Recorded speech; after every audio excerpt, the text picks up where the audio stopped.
Hello everyone. Today our group will be presenting a book talk on the book The Underground Railroad, written by Colson Whitehead.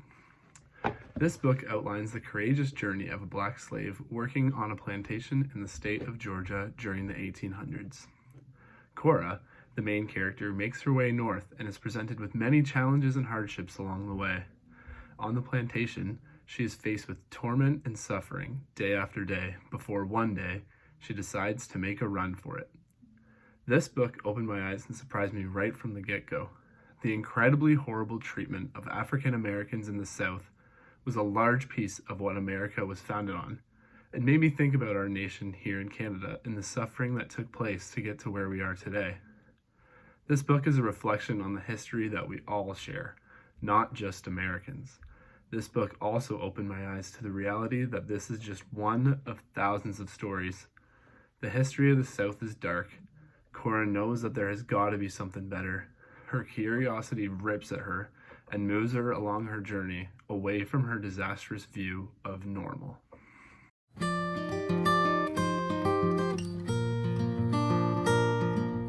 As we follow Cora and Caesar on this journey, we come to the first place where they finally feel like they found a sense of freedom: South Carolina.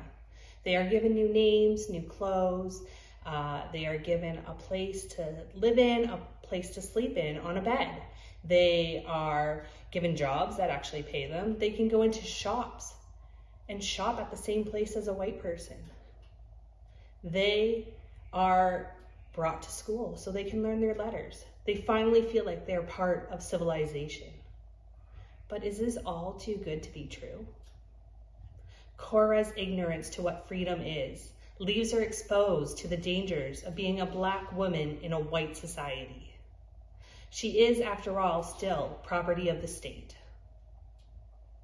Maybe Cora and Caesar should have listened to their conductor when he said on page 69, "If you want to see what this nation is all about, I always say, you have to ride the rails." Look outside as you speed through, and you'll find the true face of America. Colson Whitehead's The Underground Railroad will leave you on the edge of your seat, questioning, do we really know what freedom is?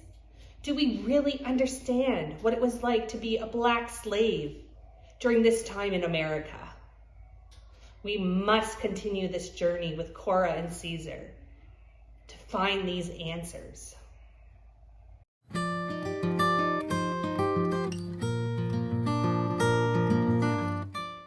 On this leg of the journey, we're introduced to Martin and also to Ethel and Fiona, who have a smaller role, but it's a pivotal role. And Colson Whitehead does this purposely. He really has illustrated the hidden secrets, the hidden truths, and the fact that our way of knowing, our epistemology, is being ruptured through this text. So he's really trying to change our way of knowing. He's illustrating that there are so many hidden truths and absences and truths that are stored away, and he's trying to bring those out into the light.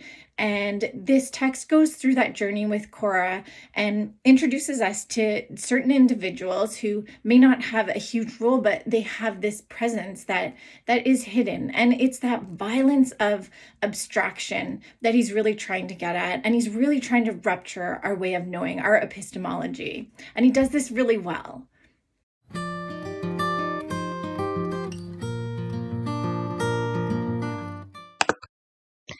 As we continue to accompany Cora on her journey towards liberty and freedom, her next stop takes her to Tennessee. In this section of the novel, it really goes to show that the journey to be free has some challenges and hardships. Cora struggles to escape her slave catcher, Ridgway, feeling tormented by the constrictions that she has been placed in. During this part in her trek, she acknowledges the people that have helped her, who have lost their lives, and how the Underground Railroad made her feel protected.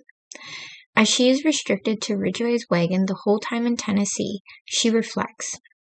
Tennessee was cursed. Initially, she assigned the devastation of Tennessee, the blaze and the disease to justice. If Tennessee had a temperament, it took after the dark personality of the world, with a taste of arbitrary punishment.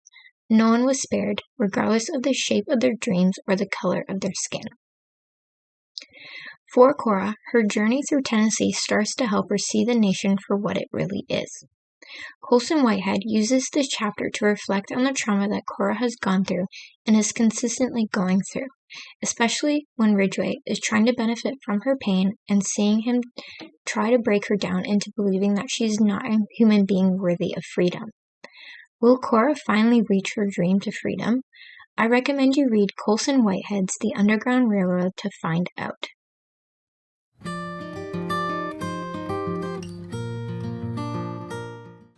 The last stop we will visit is Indiana, a place where Cora wonders, should she stay? The final chapters of the book are where the theme is solidified. What is freedom? For Cora and many others, this was a constant wondering. Does Cora stay on the Valentine farm? You will have to read the book to find out. I would like to end by speaking on whether this book could be used in a classroom setting. We found that the book was too mature in nature for grades 4 to 8. However, we feel it would be an appropriate book for grades 9 and up. For this reason, we give the book a 4 out of 5. We think that this is a book that could definitely be used by teachers as a resource to depict a more realistic history of slavery and the search for freedom. However, some of the content is too explicit for young readers. Thank you for listening to our book talk. We hope that you have learned something along the way and that you'll consider reading The Underground Railroad by Colson Whitehead.